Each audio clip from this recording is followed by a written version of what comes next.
At Sutter's store, a farmer leaned back from the stove and set it with enough men around him to guarantee the line would travel. She is trying to cook soup with a windmill. The men laughed because it sounded exactly as foolish as it looked. A barrel dragged into a living room, an iron strap tightened around a wooden drum, a shaft from the mill tower passing through a patched wall, and no fire beneath any of it.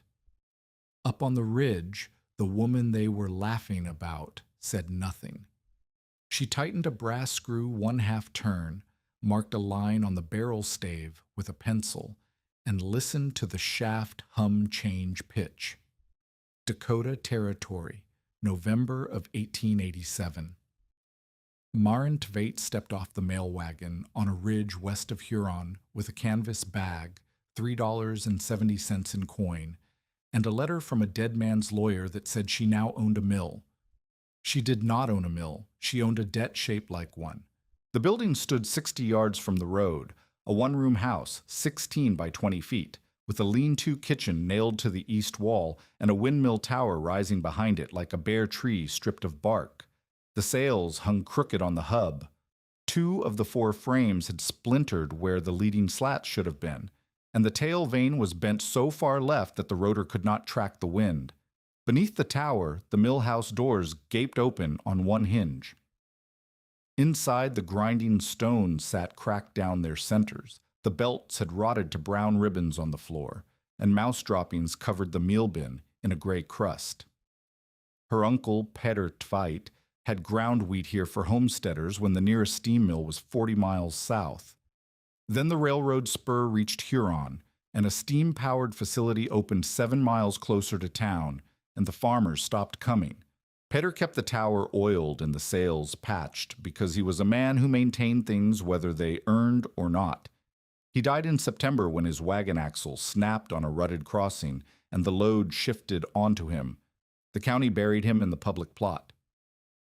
The lawyer sent Marin a letter because she was the only relative whose address Peter had written in his ledger. The letter did not mention the debt.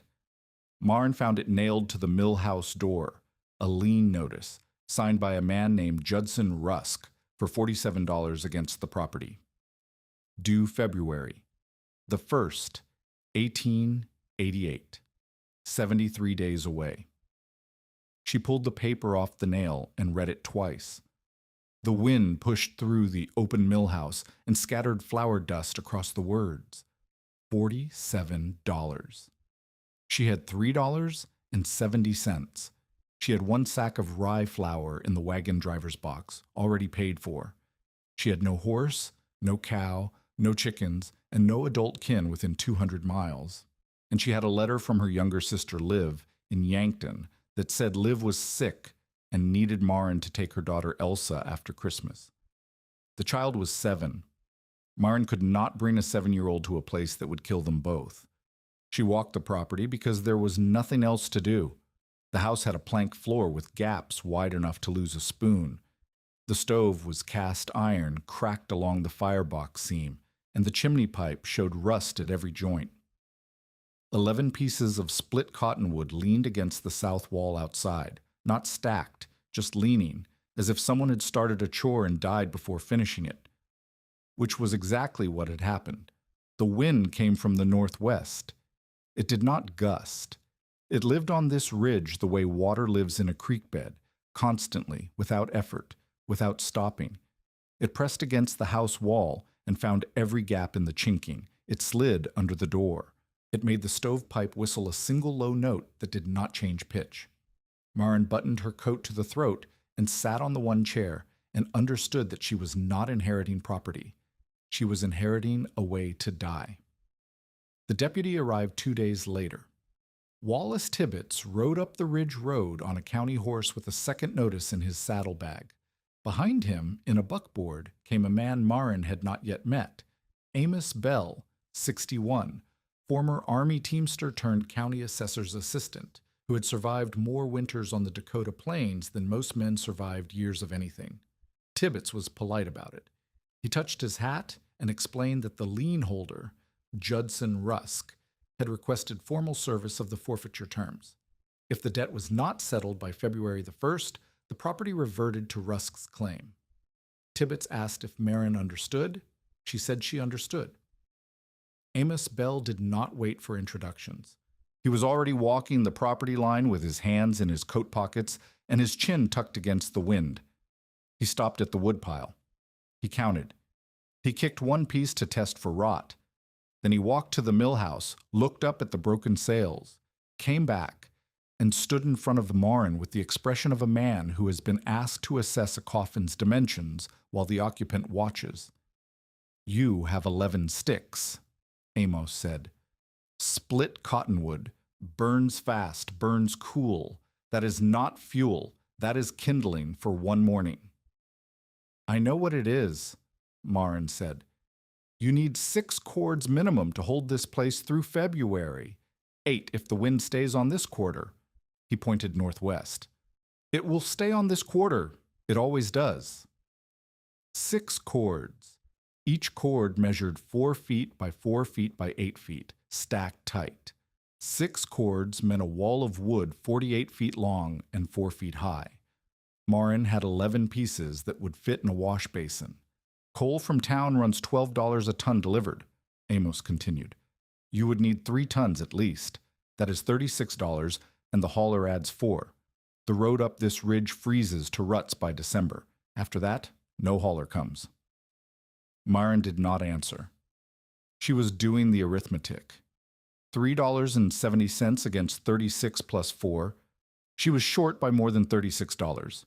And that was before food, before lamp oil, before the debt itself. Amos looked at the chimney. "That stovepipe is rusted through at the second joint. A hard gust will reverse the draft and fill the room with smoke. On this ridge, fire is not heat." He paused. "Fire is only a thing the wind eats first." Tibbets shifted his weight on his horse. He did not enjoy this. Marin asked the question because someone had to. "What does a family do here without wood?" Amos Bell looked at her the way a man looks at someone standing on thin ice who is asked about the water temperature. "They leave," he said. "They leave before the first hard norther, and they do not come back until April." "I cannot leave." "Then you should not have come." He said it without cruelty. He said it the way a man states the weight of a loaded wagon is a fact that does not care about feelings. He touched his hat to her, climbed into the buckboard, and told Tibbets they were done. Marin watched them go down the ridge road. The wind pulled at the lean notice in her hand. She folded it and put it inside her coat, against her ribs, where it crinkled every time she breathed. That night, she fed 3 of the 11 sticks into the cracked stove and lay in her coat on the rope bed. The fire gave light more than warmth. The walls radiated cold inward from every direction. Frost formed on the inside of the window glass, and by midnight it had crept down the wall below the sill in a white fur. She could not leave because the fare east cost more than she carried. She could not leave because Liv's letter was specific. Elsa would arrive after Christmas, and there was no one else. She could not leave because Judson Rusk held the lien, and default meant losing the only piece of ground her family's name was attached to in the entire territory. And she could not stay, because staying without fuel on an exposed ridge in a Dakota winter was not survival. It was a slower version of the wagon accident that killed Pater. She lay awake and listened to the wind work against the house. It pushed, it probed, it found the chimney pipe and made it moan. Sometime after midnight, a gust caught the dead windmill sails and turned the hub. Inside the wall, the old brake wheel gave a dry squeal. Iron on wood, friction without purpose. Marin sat upright in the dark. She did not know yet what the sound meant, but she listened to it the way a person listens to a word in a language they almost remember. The shaft turned. The brake shoe pressed. The squeal faded as the gust passed. She lay back down, but she did not sleep. The wind kept pushing, and the dead mill kept almost turning, and somewhere in the wall between the house and the tower, iron touched wood and made a sound that was not nothing. The memory came in the morning, the way things come back when the body's cold and the mind has nothing else to hold. Maren was 9. Her father, a millwright who worked the grain mills along the streams near Hallingdal, had taken her to watch him true a shaft bearing on a water wheel. The wheel turned slowly in autumn current, and the brake shoe, a block of dense oak clamped against the iron hub, was meant to hold the wheel still while he worked, but the clamp had slipped. The shoe pressed unevenly, and where it touched the spinning iron, smoke rose from the wet wood. She had reached toward it. Her father caught her wrist, not roughly the way you catch a child near a stove. He held her hand a foot from the contact point and said, "Feel that." Heat, not fire heat, not coal heat. A warmth that had no flame beneath it, no fuel beside it. Just the wheel turning and the shoe pressing and the iron getting hot because the motion had to go somewhere. Her father dipped the smoking shoe into a water bucket, and the water hissed. He said the heat came from the wheel, not from fire. He said motion does not disappear. It changes its hiding place. She had not understood the words then. She understood the hiss. She understood that the bucket got warm from a thing that was not burning. Now, in the freezing house on a Dakota ridge, she understood the words. She stood in front of the mill house and looked up at the tower. The shaft ran through the wall into the grinding room. The brake wheel sat on the shaft like a collar. The brake shoe hung slack on its pivot. The sails were damaged but not destroyed. 2 frames still held their slats. And the hub bearings, though dry, still turned when the wind pushed hard enough. She pressed her palm against the brake shoe and pushed it toward the idle shaft. The leather facing was cracked, the wood beneath was scored, but the contact surface was there. If the shaft turned and the shoe pressed, friction would make heat. The same physics her father had shown her beside a Norwegian stream. But the stove needed wood. The stove would always need wood because fire consumes its fuel and stops. The wind did not stop. On this ridge, the wind never stopped. It blew all day and all night, and it would blow harder as winter deepened, and the harder it blew, the faster the shaft could turn. The thing that made the house impossible to heat, the constant, relentless, fuel-stealing wind, was also the only force available to her that never ran out. Maren stood in the cold mill house with her hand on the brake shoe and thought it through. Disconnect the grinding stones. They were cracked and useless, and they added drag without purpose. Free the shaft to spin. Run a belt or a direct coupling from the shaft through the wall into the living room. Mount a drum on an axle. Wrap the drum with a friction band, iron on wood, like the brake shoe on the hub. Put the drum inside a barrel of water. Tighten the band. Let the spinning drum fight the band's grip, and let the fight become heat, and let the water hold the heat, and let the barrel radiate it into the room. No fire, no fuel, no chimney draft for the wind to reverse. The harder the storm blew, the more the sails would turn, and the more friction the drum would generate, and the warmer the water would get. She said it aloud to the empty room, testing whether it sounded insane. It sounded insane. She said it again, slower, checking each step against what she knew. Shaft turns. Band resists. Resistance makes heat.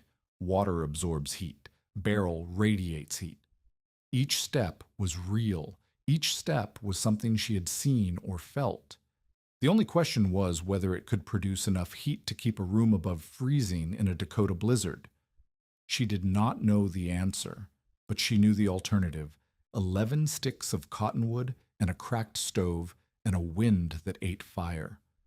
She went to the mill house and began inspecting the brake wheel mounting. The bolts were rusted but solid. The shaft showed wear at the bearing points, but no cracks. The hub bearings needed grease and would need packing, but they turned. The tower legs were sound below the frost line. 2 sails needed new slats. The brake shoe needed new leather facing. The belt drums needed new belting. She needed a barrel. She needed iron strap for a friction band. She needed rivets, pitch, leather, grease, and lumber for a drum. She had $3.70. She started a list on the back of the lien notice. Marin walked to Sutter's store the next morning, 5 miles each way, downhill going and uphill returning, with the wind in her face on the way back.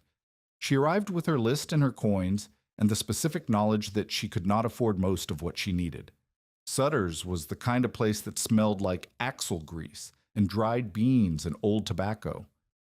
3 men sat near the stove, and they watched Marin the way men watch a dog walking on its hind legs, interested, but not because they expected it to last. She asked for iron rivets, a pound of resin, old belting, and a barrel. The man behind the counter, not Sutter himself but his clerk, read the list back and asked what she was fixing. Marin said she was repairing mill equipment. One of the men at the stove made a sound that was not quite a laugh. "That mill hasn't ground a kernel since Pater broke his back," he said. "What equipment is left to fix?" Marin did not answer him. She counted coins on the counter. The word got out because words always got out in a settlement that small. By the following week, the story had gone through 3 retellings and arrived at its permanent form. The Norwegian woman on the ridge was trying to cook soup with a windmill. The line belonged to a farmer named Griff Howell, and he set it at Sutter's with enough men present to guarantee repetition. He did not mean harm, he meant humor, which on the frontier was often the same thing. What Marin was actually doing, had anyone walked up the ridge to look, was pulling the cracked grinding stones off the main shaft with a lever made from a fence rail and a fulcrum made from a millstone fragment. The first stone weighed more than she did. She worked it sideways, inch by inch, for 4 hours, and when it finally dropped free of the shaft collar, it punched through the rotten mill house floor and buried itself a foot deep in frozen ground. She stood over the hole in the floor, breathing hard, her hands split at 2 knuckles, and realized that the second stone sat higher on the shaft, in a position she could not reach with the fence rail from the floor. She could not lift it. She could not lever it. She could not reach the collar bolts from any angle available to a single pair of hands. The design in her head required that shaft to spin free. If the stones stayed on, their weight and drag would eat the energy she needed for the friction drum. The entire idea died on one bolt she could not reach. Judson Rusk arrived on a Tuesday.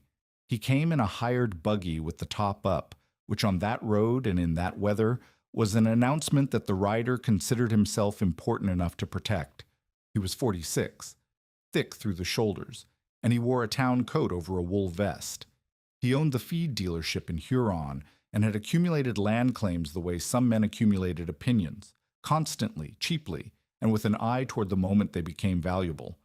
The ridge property interested him because the tower and road access could serve his freight storage operation. The mill itself was worthless. The land beneath it was not.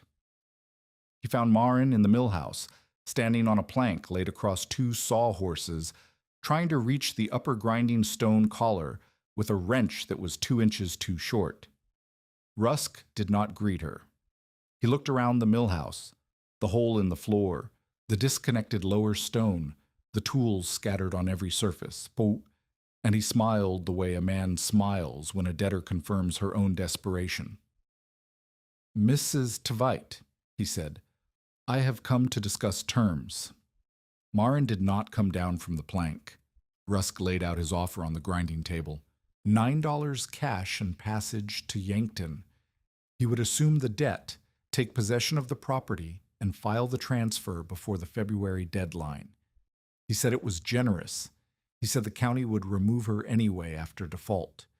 He said a woman alone could inherit boards, but could not inherit weather.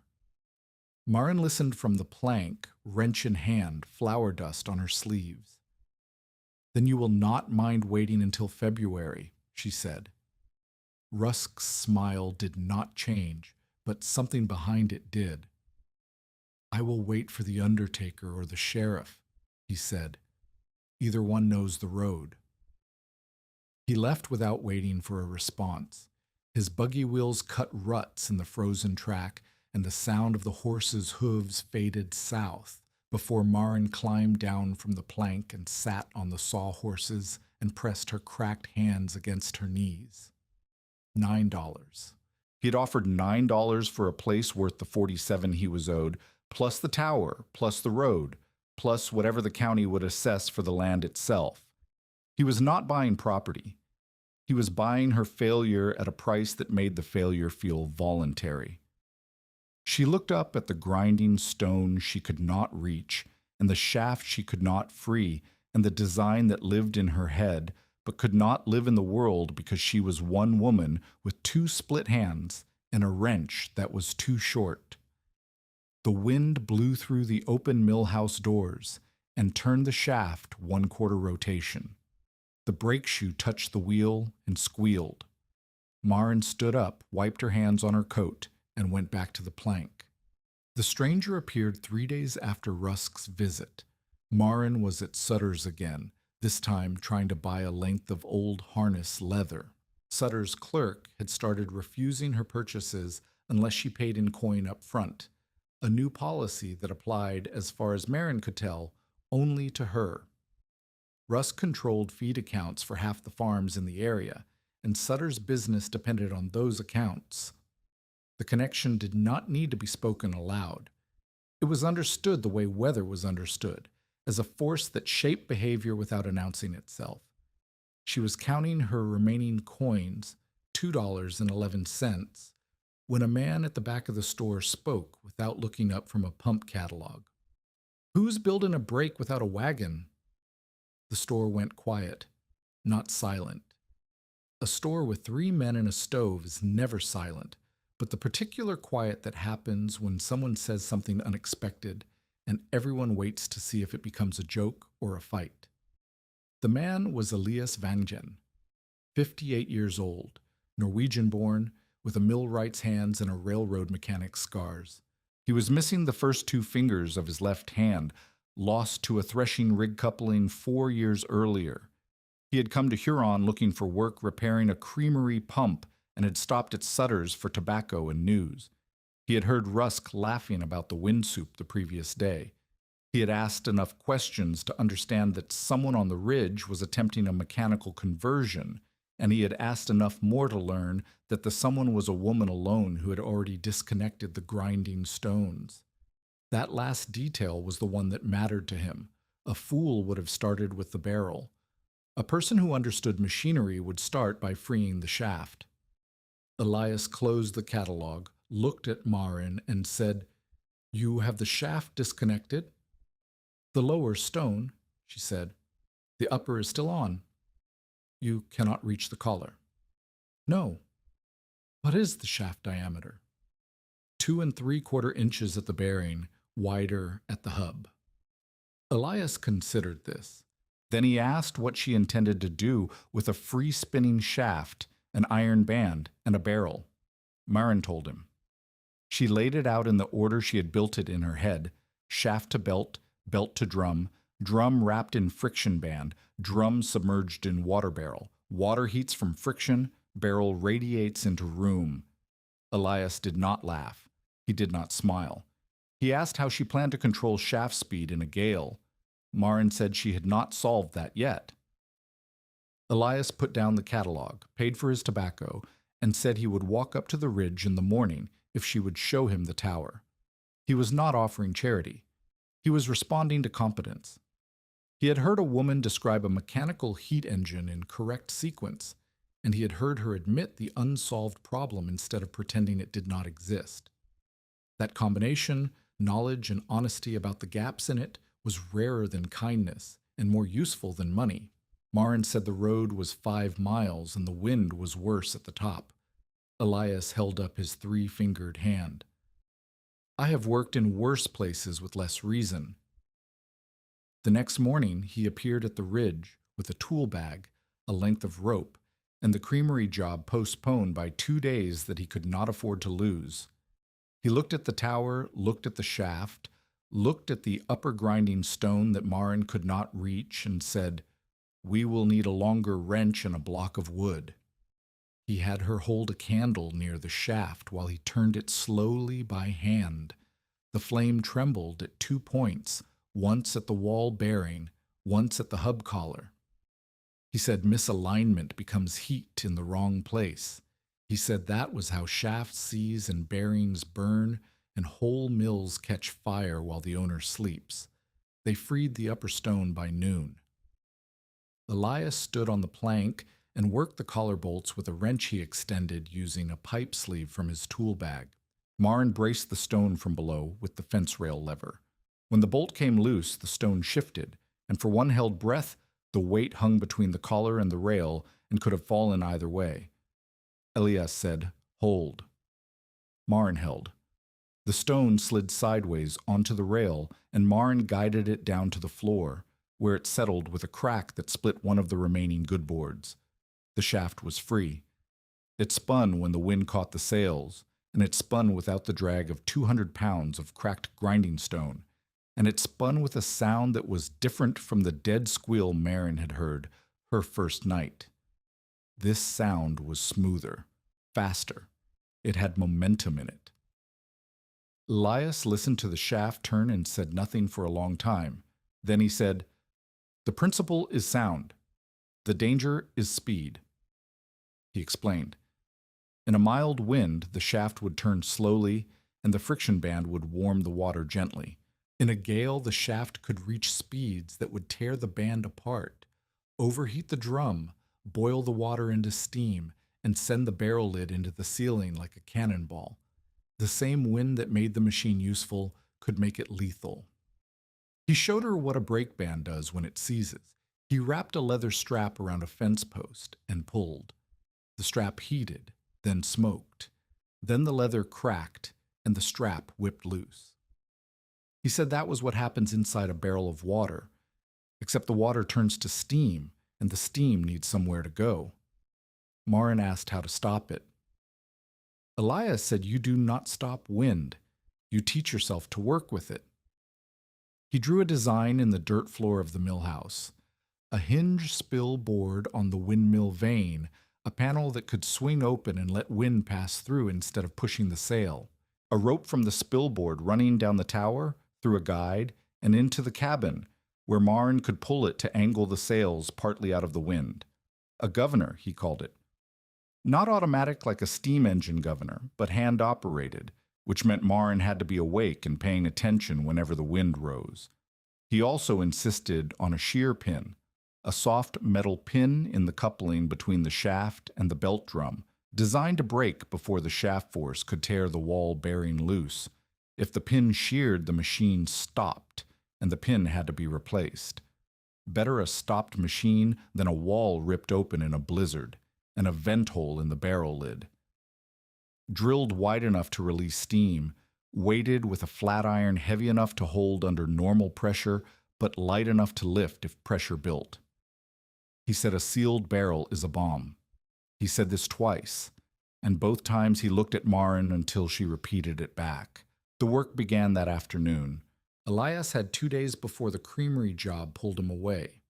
They used both days and most of both nights. The first day, they shaped the drum, a 26-inch cylinder of oak, turned rough on the shaft with hand tools because there was no lathe.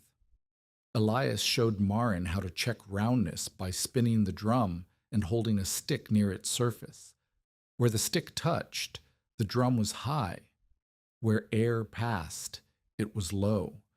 She filed and shaved until the stick touched evenly. The second day, they fitted the brake band, 3 inches of iron strap, salvaged from the mill's original brake mechanism, curved to fit the drum, and riveted with a replaceable leather-backed friction strip on the inner face. Elias made her file the inner surface smooth. He said rough iron grabs and seizes. Smooth iron resists and heats. The difference was the difference between a tool and an accident. By the end of the second day, the drum sat on its axle. The band wrapped the drum. The screw lever that controlled band tension was mounted to a wall timber, and a chalk line on the floor marked where the barrel would sit. They did not have the barrel yet, or the belt, or the pitch and tin patches to waterproof the barrel, or the wall bearing for the transfer shaft, or the spillboard, the governor rope, or the shear pin. Elias left for the creamery job on the third morning. He told Maren he would come back when the pump work was done. He did not say how long that would take. Maren stood in the mill house with a drum she could not use, a band she could not test, and a list of parts she could not buy. Outside, the wind turned the free shaft and the drum spun in empty air, heating nothing, while the temperature on the ridge dropped another 4 degrees and the 11th piece of cottonwood sat in the stove, already half burned. December had begun. The hard winter was forming in the northwest, building pressure across 1,000 miles of open plain. And Maren Tveit had 61 days until February the 1st, a machine that existed in pieces, a mentor who had left, a hostile creditor who was waiting, and a child who was coming. The shaft turned, the drum spun, the wind pushed and did not stop. Elias came back 9 days later. 9 days in which Maren had worked alone on the ridge with split hands and no help and a wind that never let up. She had found a barrel, not bought, found. Randy Moen, the neighboring widow who lived 2 miles east in a sod house with her 3 children, had an oak water barrel with a cracked upper stave. Randy had replaced it with a newer one from town and left the old barrel behind her chicken house. Maren walked the 2 miles, examined the crack, decided it ran above the water line if the barrel was only 3/4 filled, and asked if she could have it.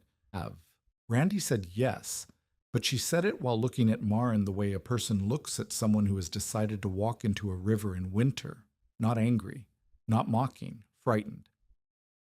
"What are you building up there?" Randy asked. Maren told her. She described the drum, the friction band, the water, the barrel, the shaft from the windmill. She described it plainly because Randy was a practical woman who had survived 3 Dakota winters alone and deserved a plain answer. Randy listened.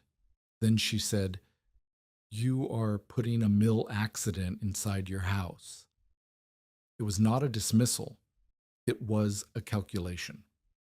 Randy had seen what happened when belts snapped on threshing rigs.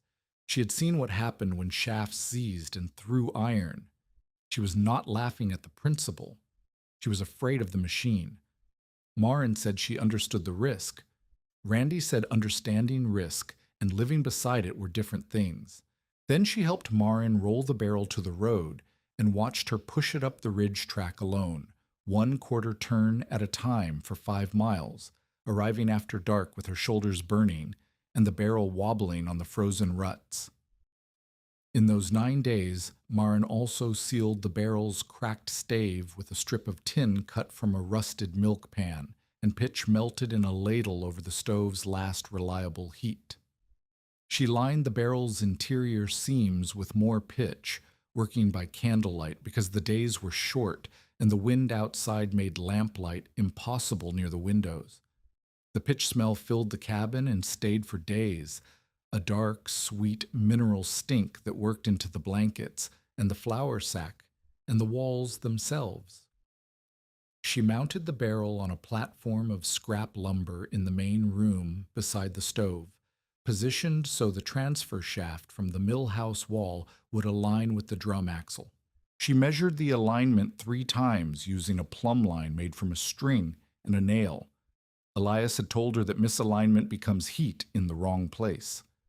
She heard his voice every time she measured. She hauled water. The nearest draw was a 1/4 mile down slope, and the path crossed open ground where the wind hit full force. She carried 2 pails each trip and made 3 trips a day and lost water to spillage every time the wind caught the pails broadside. The barrel took 18 trips to fill 3/4. Her arms ached from wrist to shoulder. Her boots soaked through on the 2nd day and did not dry for the rest of the week because there was not enough fire to dry anything. She ate rye flour mixed with water, cooked on the stove until it formed a flat gray cake that tasted like paste and sat in her stomach like a stone. She rationed the flour to 1 cake a day. The sack was 2/3 empty by the time Elias returned. He arrived on foot, carrying his tool bag and a bundle wrapped in canvas. The creamery pump was repaired. He had been paid $4, and he had spent $1.60 of it on materials for Marin's machine, a length of new belting, a tin sheet, and a bag of mixed rivets. He put them on the table without ceremony and asked to see the barrel. He inspected her work for 20 minutes without speaking. He checked the pitch seams by pressing his thumb along every joint. He checked the barrel platform by stepping on it.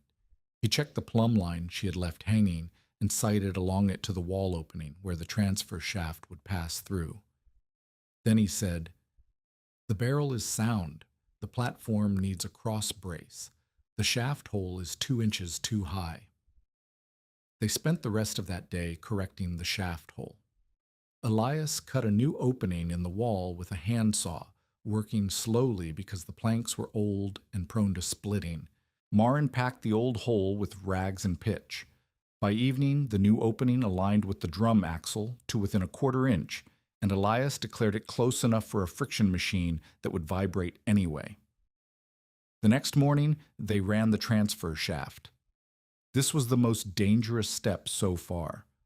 The shaft was a length of iron rod, 2 3/4 inches in diameter, connected to the main windmill shaft by a leather belt that ran over 2 pulleys.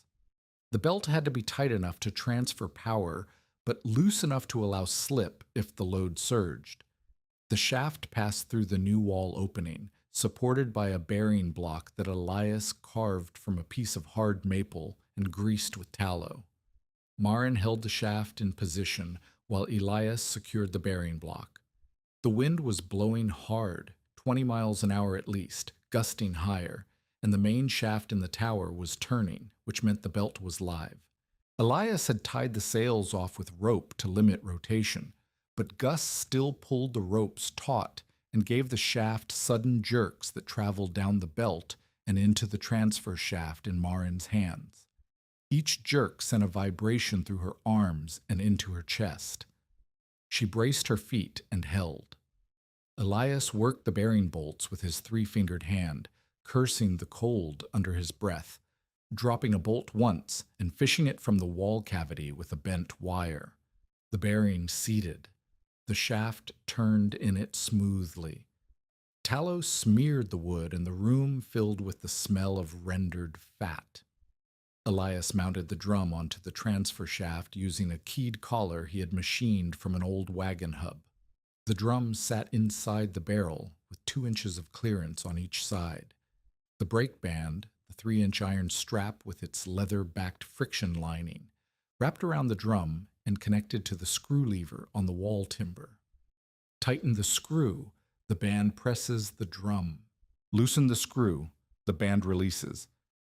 He drilled the vent hole in the barrel lid, 3/4 inch, angled slightly so steam would rise toward the ceiling rather than shooting sideways. He placed the flat iron on the lid over the hole. He said again, "A sealed barrel is a bomb." The flat iron was the safety valve. If it ever stopped rattling during high wind, something was wrong. Then he built the governor, a hinged board on the windmill's tail vane, rigged with a rope that ran down the tower, through an iron ring bolted to the wall, and into the cabin where it hung beside the barrel. Pulling the rope opened the spill board. Wind passed through instead of pushing the sail. The shaft slowed. Releasing the rope closed the board. The shaft sped up. He made Marin practice. Pull, release, pull, and hold. Release slowly. He stood outside in the wind and called out gust speeds by feel, 20, 25, gusting 30, and Marin pulled the rope to match, listening to the shaft note change from high hum to low groan to silence. 3 sounds, Elias said when he came inside. Smooth hum means the band is working. Dry scream means the band is seizing. Belt slap means the coupling is failing. If you hear the scream, loosen the screw immediately. If you hear the slap, pull the governor all the way and check the shear pin. He installed the shear pin last, a small brass rod in the coupling between the transfer shaft and the belt drum. Brass was softer than iron. If the shaft torque exceeded the pin's capacity, the pin would shear and the drum would stop. Better to replace a 2-cent pin than to rebuild a wall. Progress by December 21st. Grinding stones disconnected, shaft free, transfer shaft through wall, drum mounted, brake band fitted, barrel sealed and filled, governor rigged, shear pin installed, vent hole drilled, not complete. The spillboard hinges were stiff, and Marin could not always pull the governor rope hard enough in strong wind. One sail still had broken slats that reduced power in light wind. The wall bearing smoked faintly when the shaft ran fast, and Elias packed it with more tallow and said it would need repacking weekly. The barrel platform creaked under vibration and needed the cross brace he had specified, but they had not yet nailed. Elias looked at the sky on December 22nd and said the real cold had not started. Marin knew. She had watched the thermometer at Sutter's store on her last trip down. 28 degrees. Cold, but not killing cold. Killing cold on this ridge was 0 and below, and it was coming. Amos Bell appeared on Christmas Day. He did not come with gifts. He came because he had heard from Tibbets that the Norwegian woman was still on the ridge, and he wanted to see for himself whether she was alive or whether he would be reporting a body. He found her alive. He found the machine. He stood in the cabin doorway and looked at the barrel with the drum shaft emerging from its lid, the brake band screw on the wall, the governor rope hanging beside the stove, the belt running through the wall to the mill house beyond. He looked at it for a long time. "What is this?" he said. It was not a question. It was the sound a man makes when the world presents him with something he has no category for. Marin explained it. Shaft turns. Band resists. Friction heats water. Barrel radiates. Amos walked to the barrel and put his hand on it. The machine was running. The wind was blowing 15 miles an hour, and the shaft was turning at moderate speed with the brake band set to light tension. The barrel was warm, not hot, warm like a stone that has sat near a fire. "How warm does the water get?" he asked. "In this wind, the water is at 49 degrees. The room is at 37. Amos processed this. 37 degrees was above freezing, barely. It was not comfort. It was not what a coal stove or 6 cords of wood would give, but it was above the line where water in a bucket turns to ice and a person's breath freezes on the blanket. "In a real blow," he said. 40 below. Wind strong enough to take the roof. What then? Marin said she did not know yet. Amos removed his hand from the barrel. He looked at the governor rope, the vent hole, the flat iron on the lid. He said, "I told you fire was the only honest heat on this ridge." "I remember," Marin said. "I am not saying I was wrong." He paused. "I am saying I am watching." He left. He did not offer wood or money or help, but he did not repeat his verdict that she should leave. That absence, the thing he did not say, was the closest Amos Bell came to admitting that the world had surprised him. The first 2 weeks of January brought steady cold. The temperature sat between 10 and 20 degrees above zero, hard, but not lethal. The wind blew at 15 to 25 miles an hour, gusting higher on the exposed ridge. The machine ran every day. Marin kept a record. She borrowed a dairy thermometer from Randy and took readings twice a day, water temperature and room temperature Acer, marking them on the back wall with a carpenter's pencil. January 2nd, 20-mile wind, water 52 degrees, room 38. January 5th, 25-mile wind, water 59 degrees, room 41. January 8th, 15-mile wind, water 44 degrees, room 34. January 10th, gusting 30, water 67 degrees, room 46. The pattern was clear. More wind meant more heat. The machine was the inverse of a chimney. A chimney lost efficiency in high wind because the draft became erratic. The friction heater gained efficiency because more wind meant more shaft speed, which meant more friction, which meant more heat. But the numbers also told a harder truth. In moderate wind, the machine could keep the room above freezing. It could not keep it warm. 41 degrees is survivable. It is not livable, not for weeks, not for a child. The barrel radiated heat in a circle of about 4 feet. Beyond that, the cold crept back. The walls still lost heat. The floor still ached with cold rising from frozen ground. The window glass still frosted over. Elias said the design needed stronger wind. But stronger wind was when mistakes killed. Rusk heard about the machine from sources Marin never identified. He appeared at Suter's store and told anyone who would listen that Marin had built a slow way to drown indoors. He said the barrel would split in a real storm. He said the shaft would tear the wall out.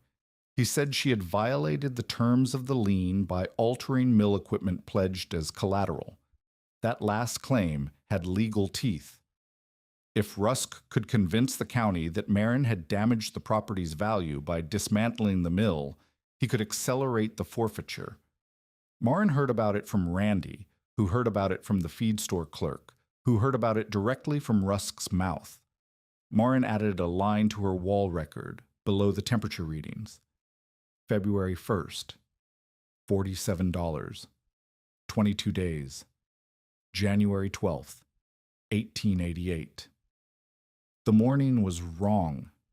Marin knew it was wrong before she opened the door, the way a person who has listened to a river every day of her life knows when the current changes pitch.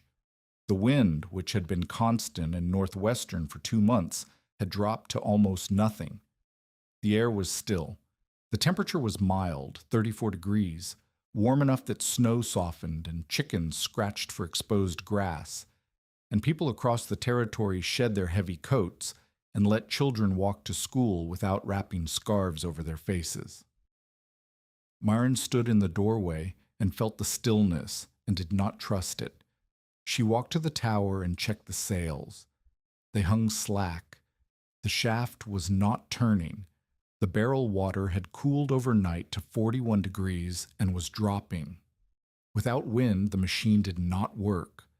Without the machine, the cabin was just a room with a cracked stove and no wood. At noon, the pressure in her ears changed, a dull ache like the feeling before a thunderstorm, but deeper, steadier, without the electric edge. She looked northwest and saw a line on the horizon, yellow-gray, stretching from one edge of the sky to the other, flat as a ruled edge and dark as bruised skin. Elias arrived 30 minutes later. He had been walking from town and had seen the sky and had started running when the wind shifted.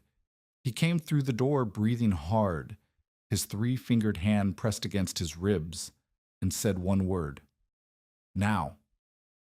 Marin understood. They had 40 minutes, maybe less. Elias checked the barrel, the brake band, the shear pin, the governor rope, the vent hole. He repacked the wall bearing with fresh tallow. He nailed the cross brace onto the barrel platform, the one they had delayed, using 4 nails and a fury that came from knowing they should have done it weeks ago. Marin filled every available container with water from the draw, 2 pails, a cook pot, a tin basin, and stacked them inside the cabin. If the barrel cracked, she needed reserves. If the barrel held, the extra water could be heated on the barrel lid. At 1:30, the sky to the northwest swallowed the sun, and then the storm hit. It did not arrive gradually. It arrived like a wall falling. One moment the air was still and mild, and the yellow-gray line was a thing on the horizon. The next moment, the wind was screaming, the temperature was plummeting, and snow was not falling but driving sideways in sheets so thick that Marin could not see the tower 20 yards from the door. The sails caught the gale and the shaft jumped from stillness to full speed in seconds. The belt snapped taut. The transfer shaft spun. The drum inside the barrel began turning, and the water, which had been cooling all morning, began to move in circles around the drum like something alive. Maren tightened the brake screw 1/4 turn. The band pressed the drum. The drum resisted. The water caught between the spinning drum and the pressing band began to absorb the fight between them. The thermometer rose. 44, 48, 53. The wind outside hit 40 miles an hour and kept climbing. The shaft note went from hum to whine. Maren pulled the governor rope 2 inches. The spillboard opened and the sails partially unloaded. The whine dropped to a groan. She released 1 inch. The whine climbed back. She stood beside the barrel with one hand on the brake screw and one hand on the governor rope, and she learned the machine the way a rider learns a horse, not through theory, but through the feel of the reins in her hands and the sound of the animal beneath her. Then Elsa's wagon appeared. She heard it before she saw it, the driver shouting, the horse screaming, the wooden wheels cracking against frozen ruts. The wagon materialized out of the whiteout, 20 yards from the house, moving too fast, the horse wild-eyed and fighting the bit. The driver hauled the reins and the wagon slewed sideways and stopped hard against the fence post. Maren ran outside. The cold hit her like a physical blow. She had been standing in a room heated to 50 degrees, and now she was in air that felt like it had been stripped of all capacity to sustain life. Her lungs seized. Her eyes watered and the tears froze on her cheeks before they reached her jaw. The driver was a mail route man named Eckhart. He had left Yankton 8 days ago with Elsa and 2 other passengers. The others had stopped in Mitchell. He had pushed on because Leave's letter said Maren was expecting the child, and the fare was already paid. He had not expected the storm. Nobody had expected the storm. The morning had been warm. Elsa was in the wagon bed wrapped in a horse blanket, shivering. She was 7 years old, and she was burning with fever. Her lips were cracked. Her eyes were glassy. She had been sick since Mitchell and the driver had not stopped because stopping on the open prairie in a sudden blizzard meant dying on the open prairie in a sudden blizzard. Maren lifted Elsa out of the wagon. The child weighed nothing. She felt like a bundle of dry sticks wrapped in wool. Maren carried her inside and laid her on the rope bed and piled every blanket she owned on top of her. Eckhart refused to come in. He said he had to get the horse to shelter. He said there was a way station 6 miles south. He turned the wagon and drove into the whiteout, and within 30 seconds he was gone, swallowed completely as if the storm had eaten him. Maren closed the door and turned back to the machine. The shaft was screaming. While she had been outside, the wind had surged. The governor rope hung slack. She had released it when she ran for the door. The spillboard was closed. The sails were taking the full force of a gale that was still accelerating, and the shaft was spinning faster than it had ever spun, and the drum inside the barrel was throwing water against the lid in rhythmic slaps that sounded like fists beating on wood. Maren grabbed the governor rope and pulled. The spillboard opened. The shaft note dropped from scream to whine. She held the rope with one hand and reached for the brake screw with the other and tightened it 1/4 turn. The drum groaned. The water temperature climbed. 55, 60, 67.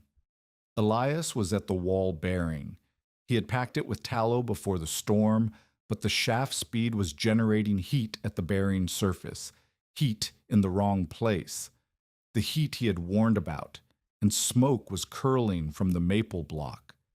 He scooped snow from the windowsill with his bare hand and pressed it into the bearing housing. The snow hissed and melted on contact. He scooped more.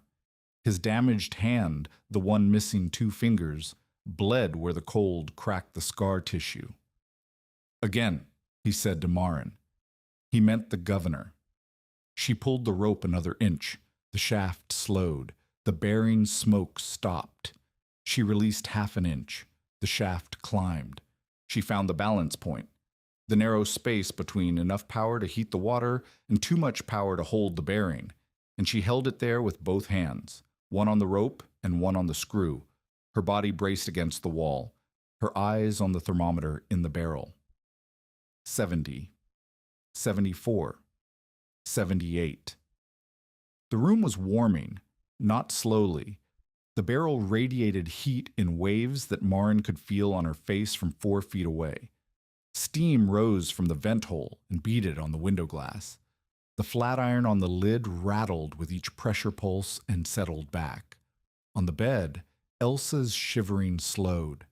Not stopped, slowed.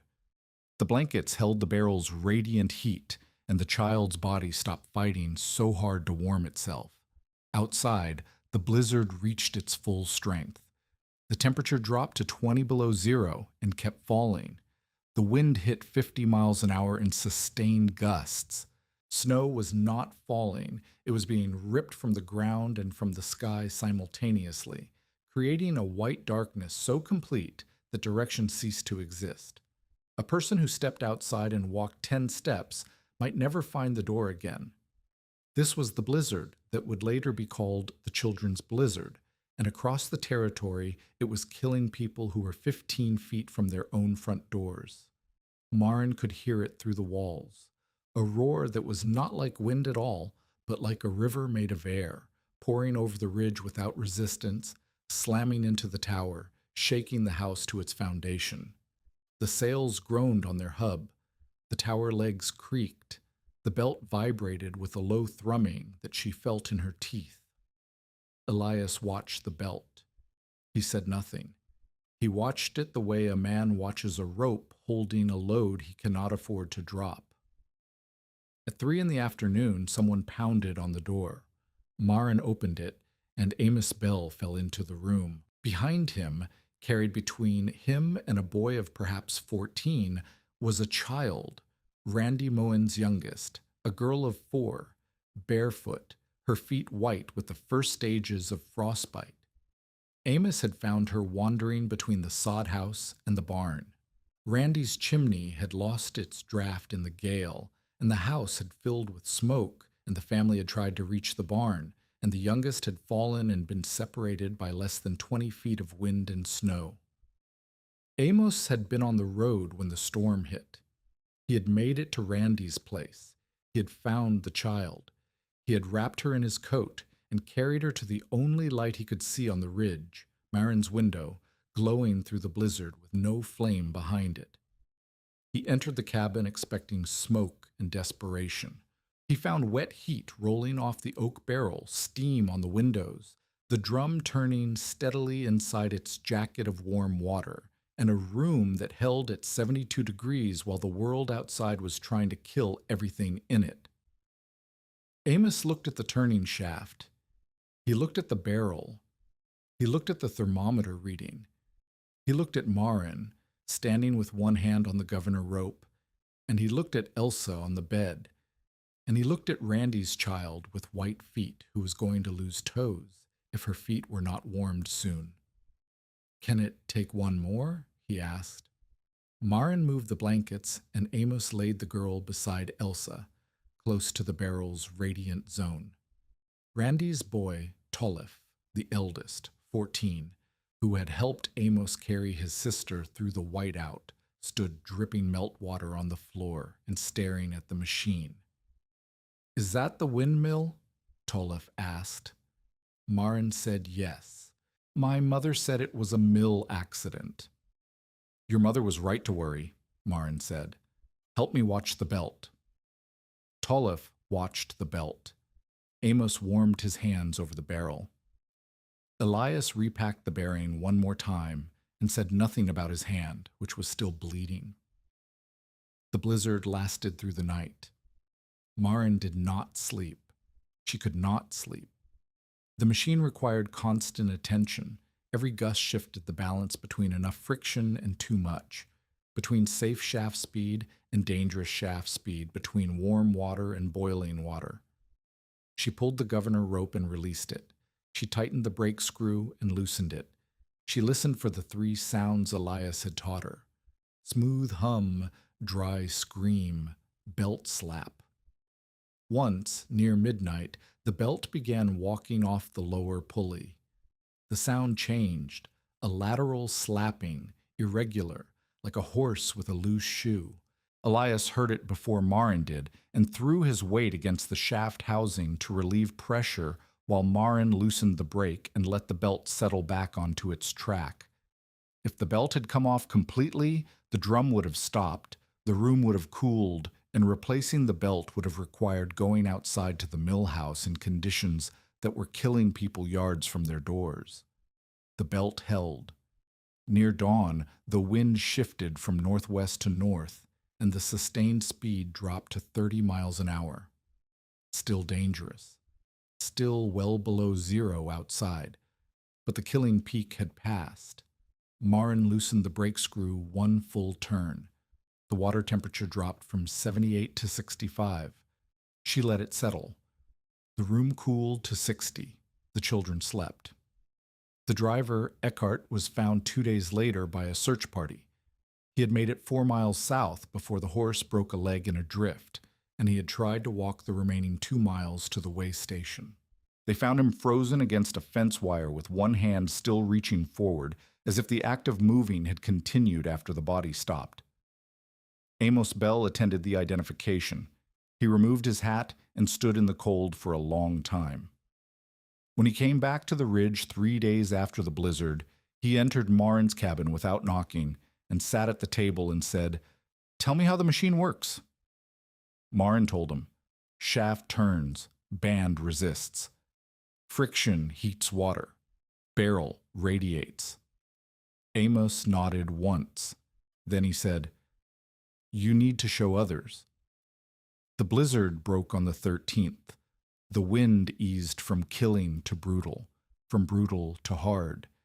And by the morning of the 14th, the sky cleared to a blue so deep it looked like porcelain fired in a furnace. The temperature stayed at 12 below zero.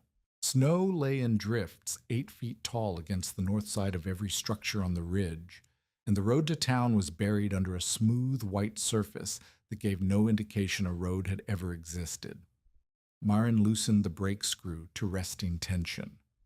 The shaft still turned, the wind still blew, because the wind on this ridge always blew, but the drum spun free inside the barrel, generating only the faint warmth of water resistance. The room cooled to 48 degrees, cold but livable. Elsa slept with her fever dropping by degrees that matched the barrel's slow decline. Randy's youngest, the girl with frostbitten feet, was wrapped in blankets on the floor. 2 toes on her left foot had gone black. Amos had seen frostbite before.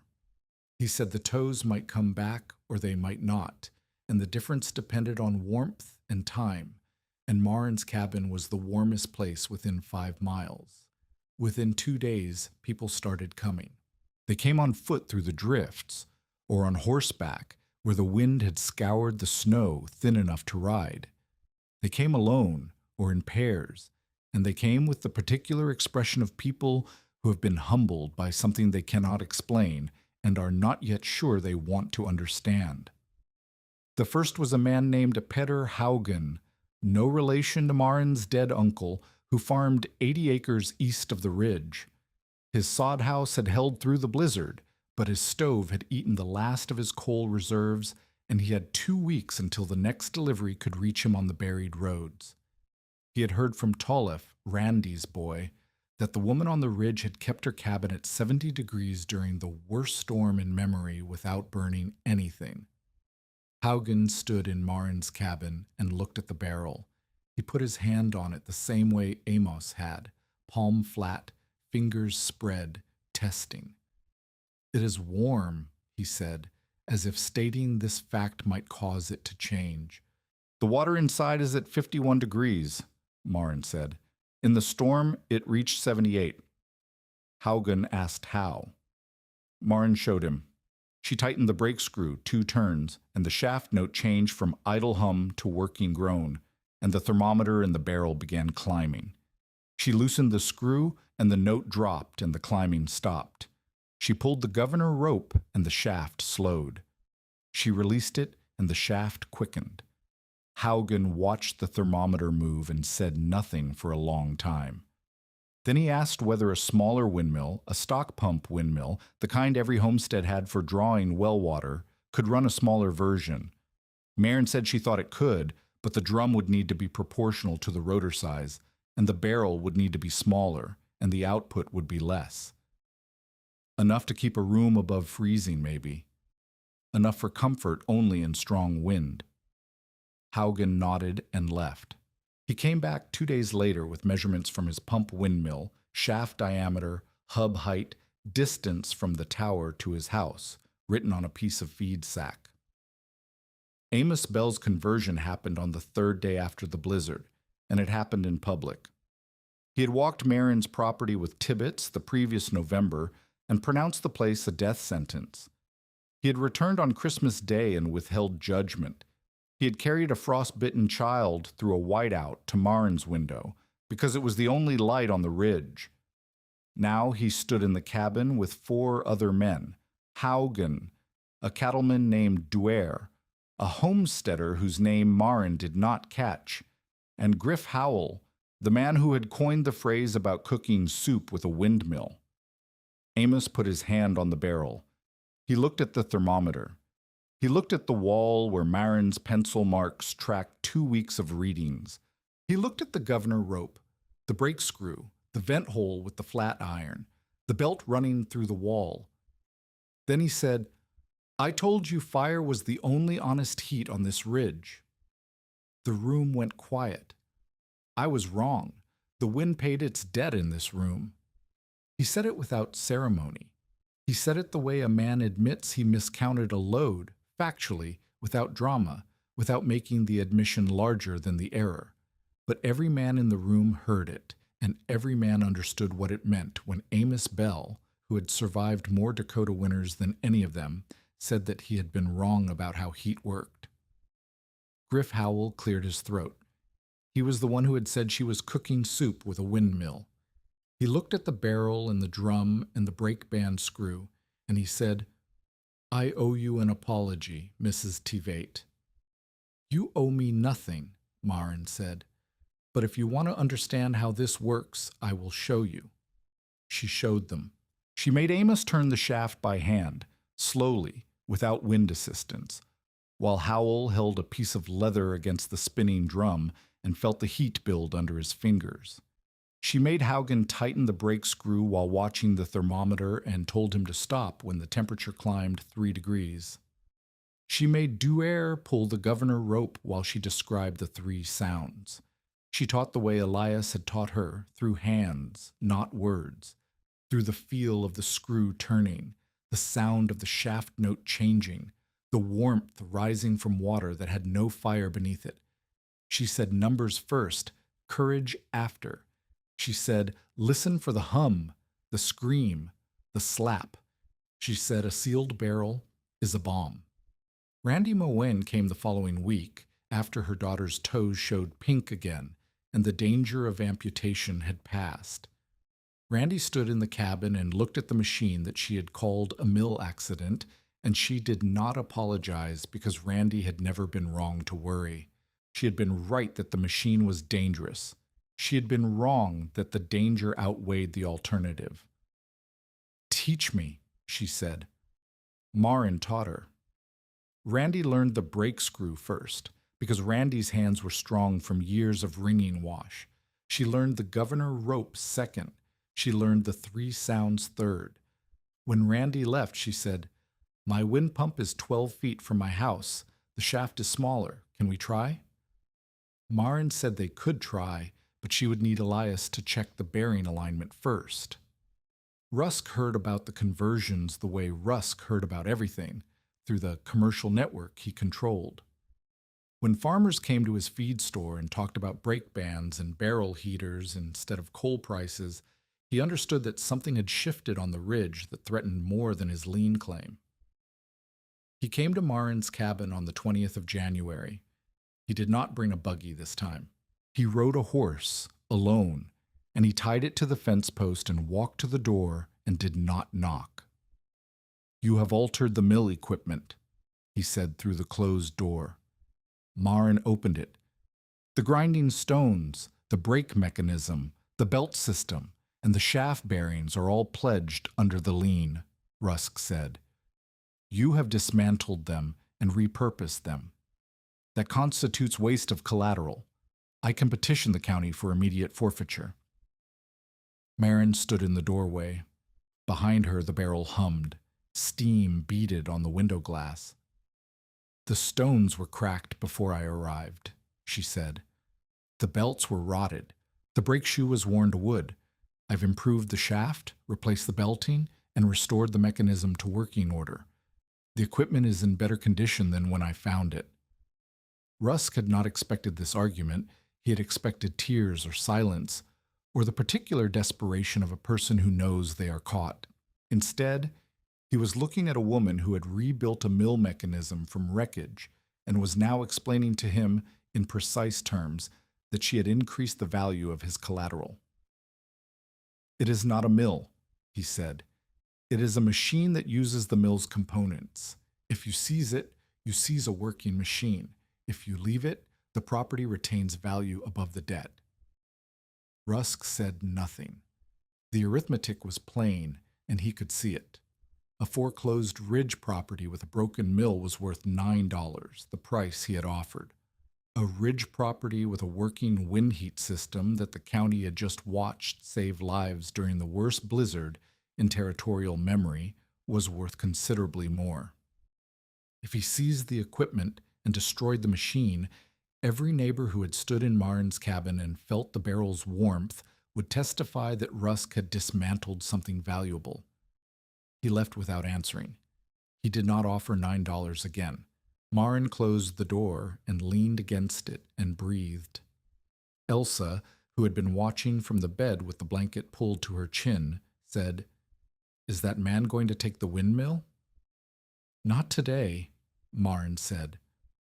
Elias returned in late January with the creamery work finished and no new work lined up, and the particular restlessness of a man who has found something worth building and cannot stay away from it.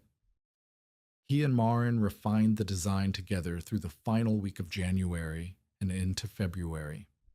Their work had a different quality now, not the frantic urgency of building before a deadline, but the careful discipline of two people improving something they knew worked. Elias brought millwright precision. He shimmed the wall bearing with copper sheet to reduce wobble. He machined a smoother drum collar that reduced vibration. He designed a second friction strip, harder leather backed with canvas for high wind operation, and a softer strip for moderate wind so Marin could swap them based on conditions. Marin brought the knowledge of a person who had operated the machine under extreme stress. She told Elias that the governor rope needed a cleat on the wall for locking position, because holding the rope with one hand while adjusting the brake with the other was possible, but exhausting over hours. He built the cleat. She told him the thermometer was too hard to read in dim light, so he notched the barrel stave at 10-degree intervals and hung a short ribbon at each notch that moved when steam condensed on it. She could read temperature by ribbon position without bending close. They disagreed about the vent hole. Elias wanted to enlarge it for additional safety margin. Marin argued that a larger hole lost heat faster and reduced the barrel's effectiveness as a radiator. The steam that escaped was wasted energy. They debated it across 2 days, not angrily, but with the intensity of two people who both understood the stakes and disagreed about the balance between safety and performance. Elias won the argument, because when it came to sealed vessels and steam pressure, the man with experience outranked the woman with observation. Marin accepted it without resentment. She widened the vent hole by a 1/4 inch and noted the temperature difference in her wall record. 2 degrees lost at peak output. She wrote it down because writing things down was how she turned experience into knowledge that could be taught. It was during these weeks that Elias told her about the threshing rig accident, not as a lesson, as a conversation between two people who trusted each other enough to share the thing that had cost them something. He had been repairing a belt coupling on a threshing machine in Minnesota in 1883. The coupling had a spring-loaded clutch that was supposed to disengage under overload. The spring was weak. He had reported it to the owner. The owner had said the machine was needed for the harvest, and repairs could wait. The coupling seized during operation. The belt whipped loose, and the shaft threw a collar bolt that took his fingers before he could pull his hand back. He showed Marin the scars, not the stumps, which he had seen, but the scars further up his forearm where the bolt had grazed bone. "The owner said I should have stood further back," Elias said. "I said the spring should have been replaced. We were both right, but his kind of right cost me 2 fingers, and my kind of right would have cost him 2 hours." Myron understood what he was telling her. Safety was not caution. Safety was the decision to fix the thing that could fail before it failed, even when fixing it cost time and convenience and money. The vent hole, the shear pin, the governor rope, the bearing checks. These were not extras. They were the design. Elias coughed that night, a deep wet sound that came from the bottom of his lungs and did not stop quickly. He said it was the cold and the damp and the years of railroad work in engine sheds where the air tasted like coal and iron. Marin did not press, but she noticed that his breathing was heavier in the mornings and his face had thinned since she had met him. February the 1st arrived. Marin did not have $47. She had $1.80, plus the value of the property itself, plus the machine, plus 12 families who had stood in her cabin and felt the barrel's warmth, plus Amos Bell's public statement that the wind had paid its debt. Rusk did not file for forfeiture. He did not come to the ridge. He did not send Tibbets.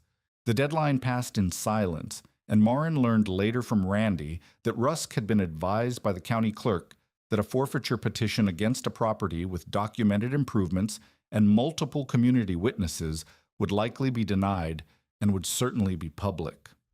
Rusk preferred to wait. The debt remained. The deadline shifted, but the immediate threat receded like a storm that had decided to circle rather than strike. Elias left on the 9th of February. He did not leave because he wanted to. He left because his lungs were getting worse and he knew it, and because there was warmer air south and a cousin in Nebraska who had offered him room and work, and because staying on the ridge through the rest of winter was borrowing time from a body that had less of it than it used to. He gave Marin his calipers, the measuring tool he had carried for 30 years, the one he used to check shaft diameters and collar tolerances and bearing clearances. He put them on the table and said, "You do not need my hands now. You need your own measurements." Marin did not argue. She could see what the cold was doing to him. She could hear it in the cough that came every morning and stayed later into the day. She could see it in the way he braced himself against the door frame when standing and in the color of his face, which had gone from weather brown to the gray of wood ash. She walked him down the ridge to the road. The wind blew across them, and she felt it the way she now always felt wind, as force, as energy, as the raw material of heat.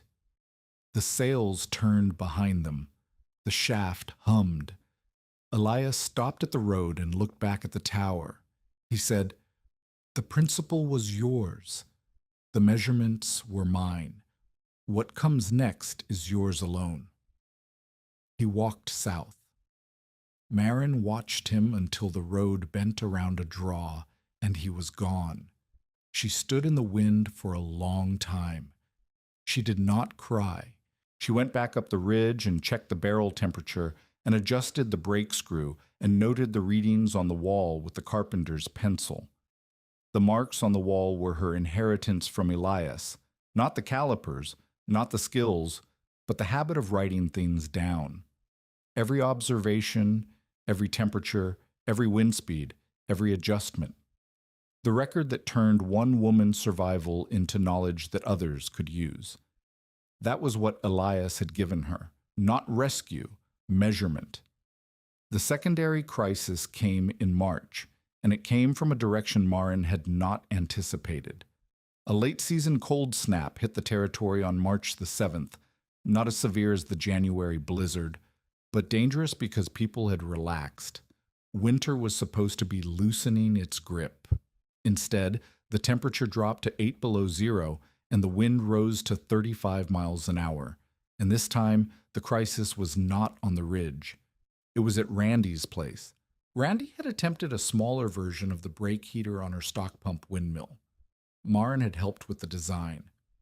Elias had checked the bearing alignment before he left. The system was simpler than Marin's, a smaller drum, a smaller barrel, a shorter belt run, and it had worked adequately in moderate wind. But Randy's wind pump had a different rotor geometry than the grain mill tower. It was designed to pump water, not grind grain, and its gearing produced higher shaft speed at lower wind velocity. In a 35-mile wind, the shaft speed exceeded what the brake band could handle. The leather friction strip overheated and cracked, and the iron band bit directly into the wooden drum, and the drum seized. When the drum seized, the belt snapped. The belt whip caught Tolef across the forearm and opened a gash from elbow to wrist. Randy stopped the bleeding with a compress and a tourniquet fashioned from a feed sack. But the heater was dead. The barrel was cooling. The wind was rising, and Randy had 5 people in a sod house with no heat source except a stove with maybe enough fuel for 2 days. Tolef walked to the ridge, 3 miles through 8 below wind, holding his wrapped arm against his chest, because his mother told him to get Marin, and he was 14, and he did what his mother told him. Marin saw him coming up the road and met him halfway. She did not panic. She thought about what Elias would have checked first. Bearing alignment, belt condition, band tension, drum surface.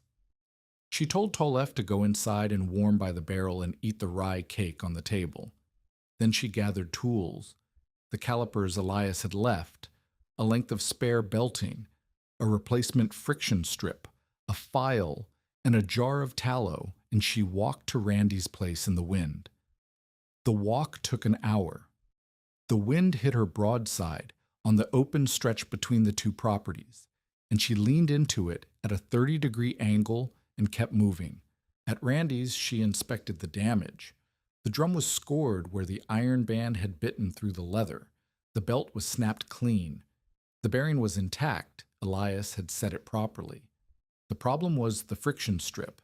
It was the same strip they had made for Marin's machine, designed for a grain mill shaft speed, not for a wind pump shaft speed that ran faster. The leather had burned through because the drum was spinning too fast for the strip material. Marin filed the drum scores smooth. She fitted the replacement friction strip, a harder canvas-backed piece from the set Elias had designed for high wind operation on the ridge machine. She threaded the new belt. She tightened the brake band to a lighter tension than Randy had been using and told her why. "Your shaft is faster than mine in the same wind," Marin said. "You need less band pressure. Tighten 1/4 turn where I tighten 1/2. Listen for the hum. If the note rises, loosen immediately." "Elias said dry scream means seizure," Randy said. "Yes, but on your machine, the scream comes sooner. You have less margin." Randy understood margins. She had been farming alone for 3 years. Every decision she made was a margin calculation: how much flour to keep, how many eggs to sell, how much firewood to hold in reserve. This was the same arithmetic applied to a different material. Marin restarted the heater.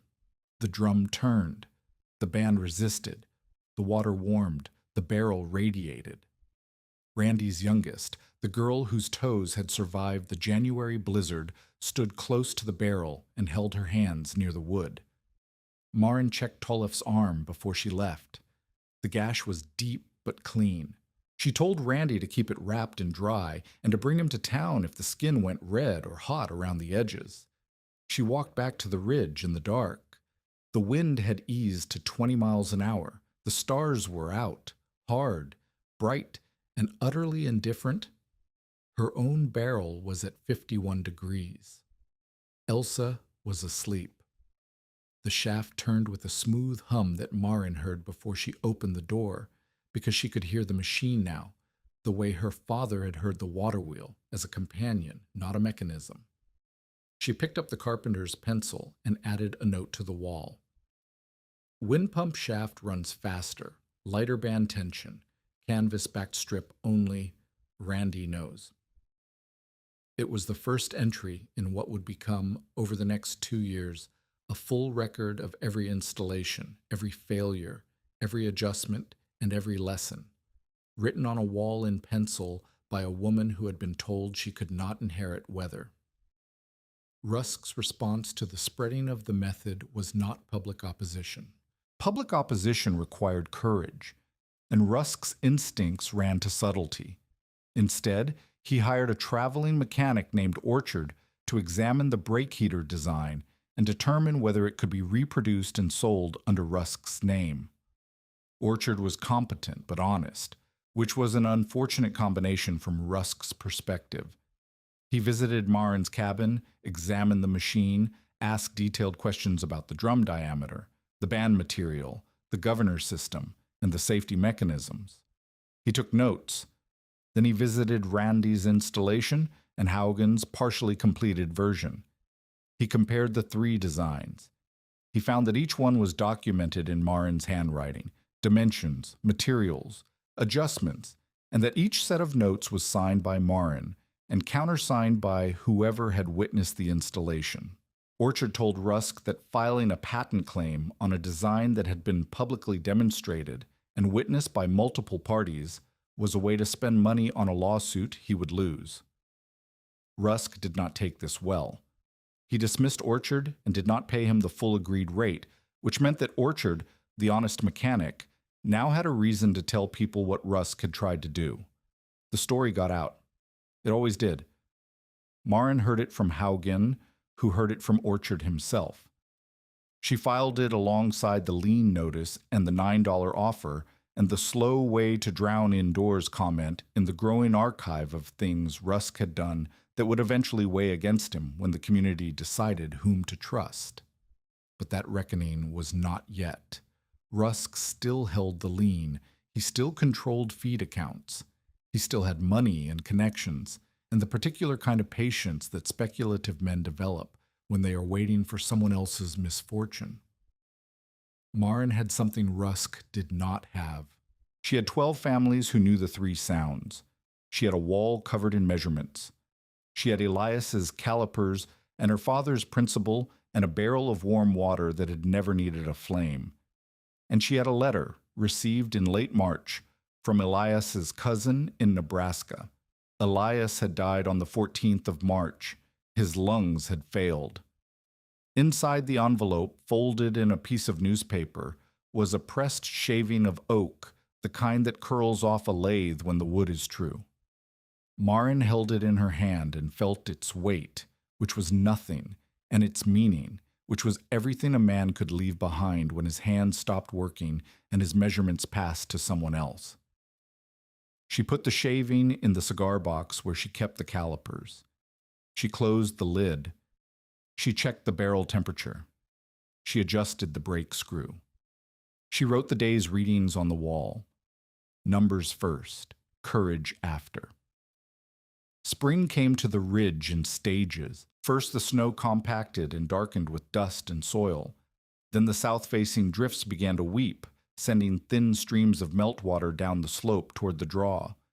Then the ground softened and the frost line retreated inch by inch, and the wind shifted from northwest to west and carried a smell that was not cold, a smell of wet earth and thawing grass and distance. The windmill kept turning. The barrel kept warming. Marin adjusted the brake band for the lighter winds of April and noted that the system still produced useful heat at 15 miles an hour, though the water temperature dropped to the low 40s and the room barely held above freezing. In summer, the machine would be unnecessary. In winter, it would be essential. The months between were for building. By May of 1888, Marin had helped 4 families install some version of the brake heater. Each installation was different because each property was different. Different tower heights, different shaft diameters, different distances between the windmill and the house, different barrel sizes. The principle was the same. The measurements were specific. Haugen's system used his stock pump windmill and a half barrel mounted inside his sod wall. The output was modest, enough to keep one room above freezing in moderate wind, enough to warm wash water in strong wind.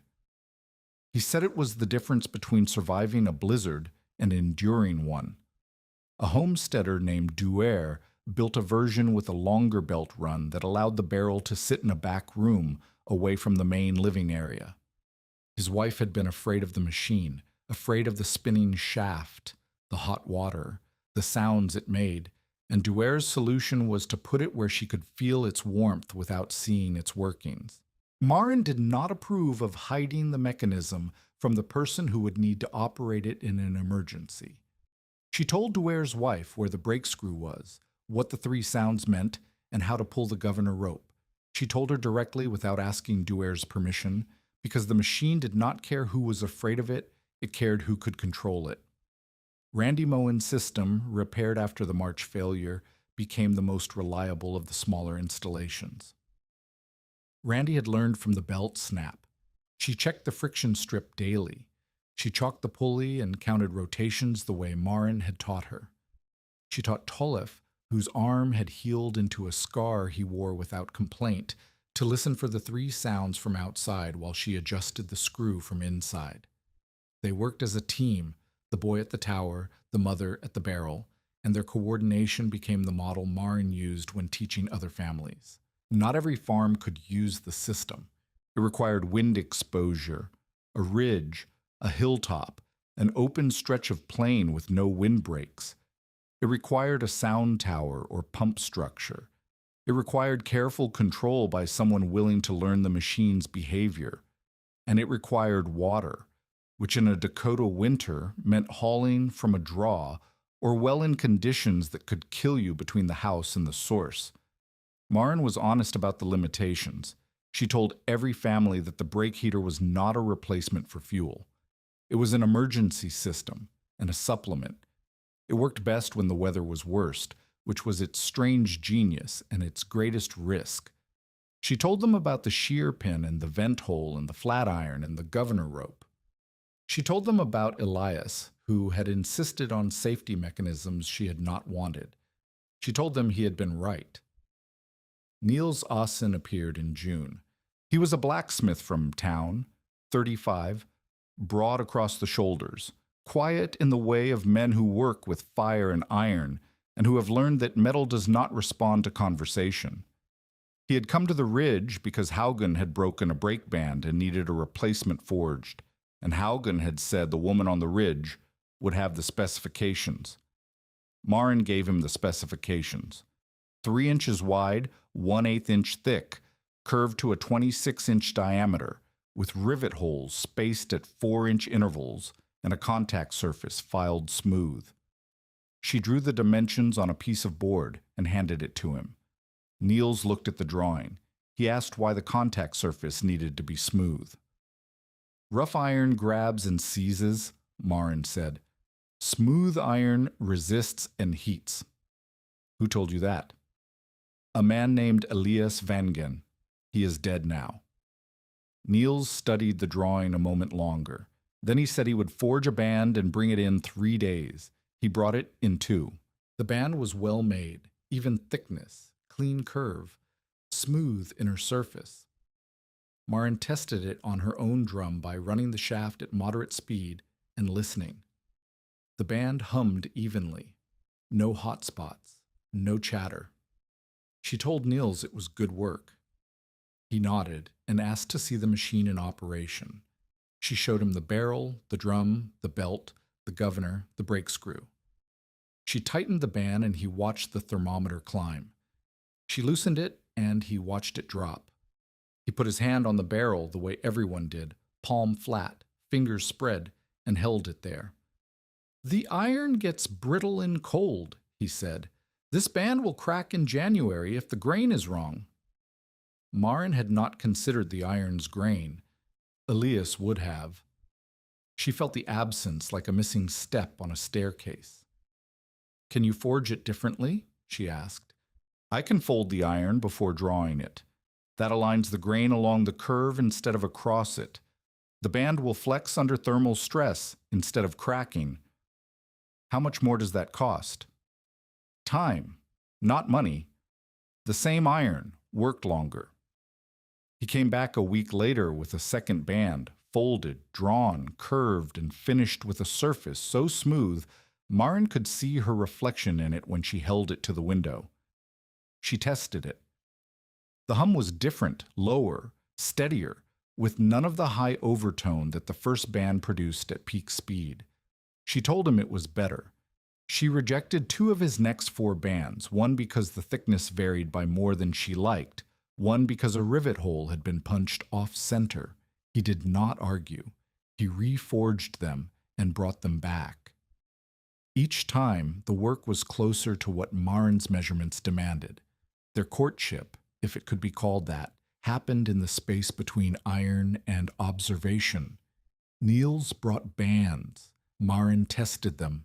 They discussed grain structure and thermal expansion and the way iron behaves when it is asked to grip a spinning drum for hours in freezing water. They did not discuss feelings, because feelings were not the language either of them spoke fluently. They discussed measurements. The measurements told them what they needed to know about each other, that Niels listened when Maren corrected his work, that Maren respected the knowledge Niels carried in his hands, that neither of them needed the other to be less capable in order to feel valued. In September, Niels built a portable demonstration rig, a small drum and barrel mounted on a wagon frame with a hand crank instead of a windmill shaft. He labeled it Tveit brake heater in iron letters riveted to the frame. He did not ask Maren's permission to use her name. He assumed she would correct him if it was wrong. She did not correct him. By the following winter, 1888 into 1889, 8 families had some version of the system. By the winter after that, 12. The number grew slowly because each installation required Maren's oversight, and Maren was one person who also had a child to raise, a property to maintain, and a debt that still hung over the ridge like a cloud that had not yet decided whether to rain. The reckoning with Rusk came in November of 1889, and it came not through Maren's design, but through weather and circumstance, and the particular cruelty of a Dakota winter that did not care about liens or grudges or the plans of men who hoarded land. Rusk's niece, Clara, was 22 and pregnant with her first child. She lived with Rusk in his house in town, a proper frame house with a coal stove and a chimney that Rusk kept maintained because appearances mattered to a man who sold things to people who trusted appearances. The early storm hit on November the 9th. Not a blizzard of the January 12 magnitude, but hard. 20 below. Wind at 40, snow driving sideways through the streets. The coal stove worked. The chimney drew. And then the chimney did not draw. A gust reversed the draft. The same phenomenon Amos Bell had described on Maren's Ridge 2 years earlier. The same reason Maren's stove had been useless during the January blizzard. Smoke poured into the room. Rusk opened windows to clear it, and the cold rushed in.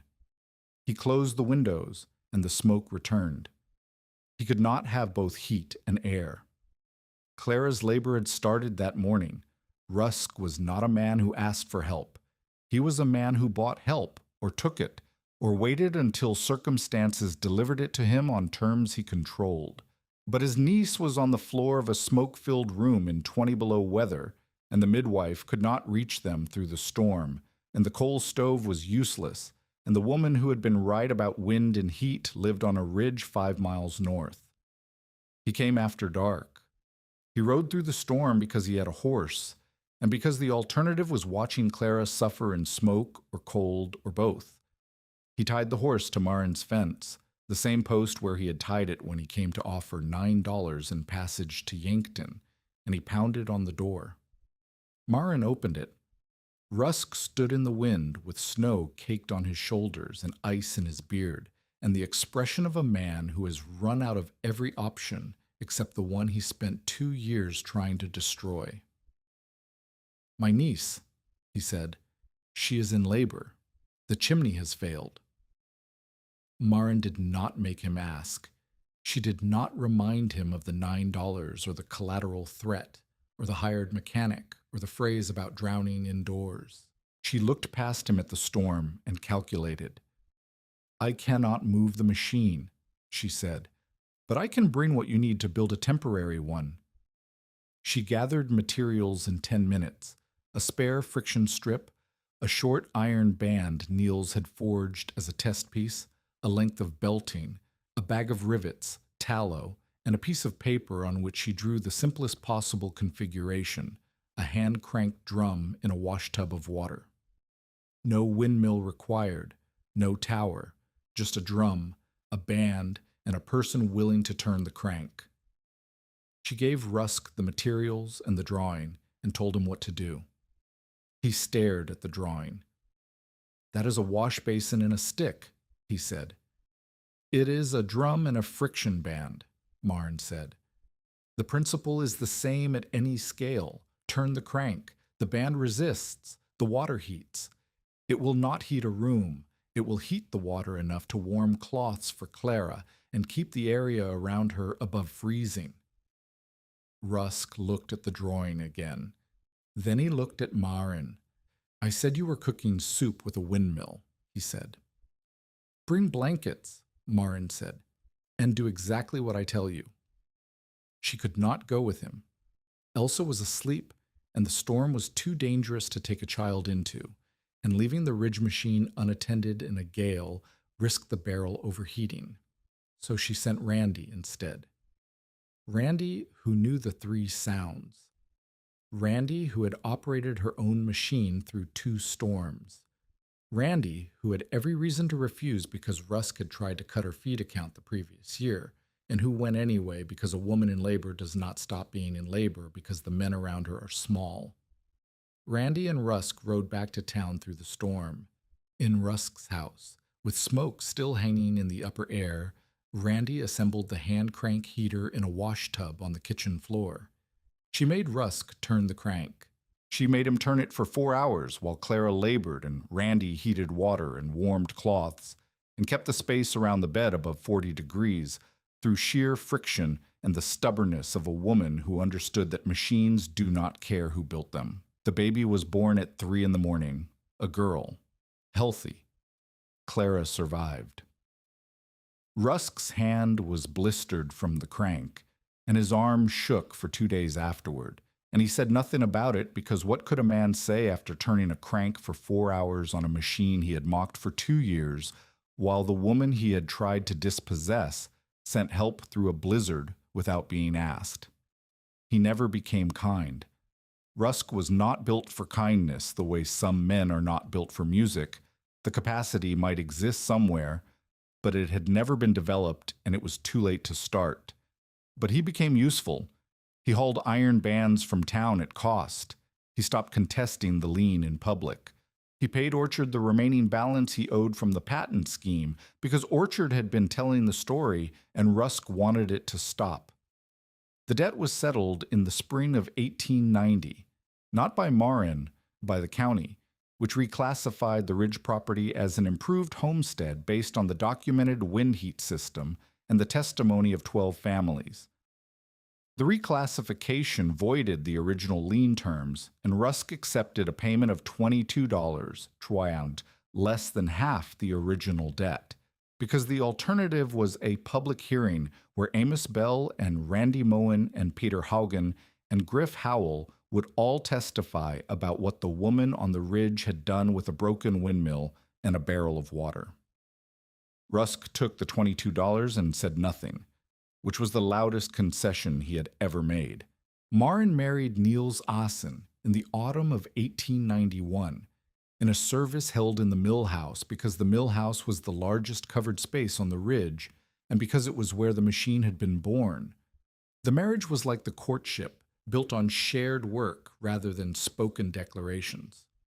Niels moved to the ridge and set up a forge in the lean-to, which Maren expanded with lumber bought from the county sale. He made brake bands. She tested them. He made improved shear pins from a copper alloy that failed more predictably than brass. She documented the failure thresholds. They argued about tolerances the way other couples argued about money, with passion, with specificity, and with the understanding that being wrong about a quarter inch could cost someone a wall or a hand. Elsa grew. She was 9 when Maren married, and she took to the machine the way some children take to horses, with an instinct for its moods that exceeded her understanding of its mechanics. She could hear the shaft note change before Maren could. She learned to read the ribbon thermometer from across the room. By the time she was 12, she kept the wall record herself, her handwriting smaller and neater than Maren's, the entries more detailed. The first entry Maren had written was 20-mile wind, 6 degrees gained, belt slipping.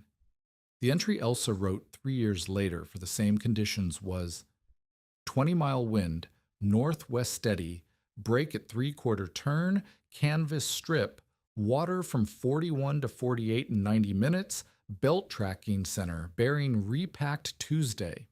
Maren read the entry and said nothing because the entry said everything, that the child had learned to measure, and that measurement was the bridge between surviving and understanding.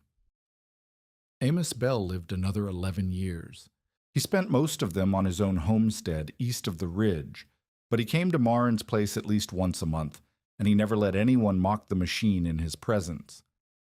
When a new settler made a joke about wind soup at Sutter's store, Amos put down his coffee and said, "I carried a frozen child to that barrel. Tell your joke to her mother." The joke died. Randy Moen became the best teacher of the smaller homestead design. She had a gift for it that Maren did not, the ability to make frightened people feel capable instead of small. She taught women first because women were the ones who would be alone with the machine when the men were in the barn or on the road or dead. She taught them the 3 sounds. She taught them the brake screw. She taught them that a sealed barrel is a bomb. And she said it the way Elias had said it, twice, with eye contact, until they said it back. Tollef, Randy's eldest, grew into a young man who could diagnose a belt problem by sound alone. He carried a piece of chalk in his pocket at all times for marking pulleys, and he once walked 9 miles in a storm to replace a shear pin for a family whose machine had stopped at midnight. The ridge changed. Not dramatically, it was still exposed, still wind-hammered, still a place where winter came hard and stayed long.